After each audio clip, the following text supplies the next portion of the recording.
part 2 for cleaning the Meng Men. You can use essential oils also to help calm and clean the Meng Men. Like the Forgive oil is very powerful. Rose oil, lavender. Because if the Meng Men gets too big, you know, it can cause like Kundalini syndrome and blockages in the back, and you know, it can affect the, you know, healthy blood pressure and stuff.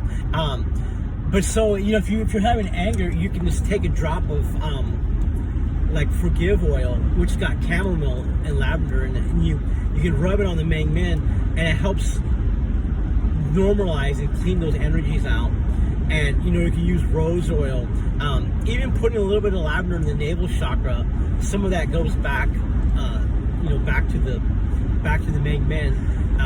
But you can spray your Meng Men with you know, energized alcohol spray with lavender, and you just spray into your Meng Men, deep and thorough cleansing of any, you know, negative emotions or anger.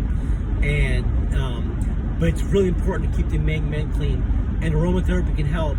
I mean, even taking like salt bath, salt scrub, you scrub that Meng Men with salt, lavender, or sage. It's very powerful. Check out praniclifestyle.com.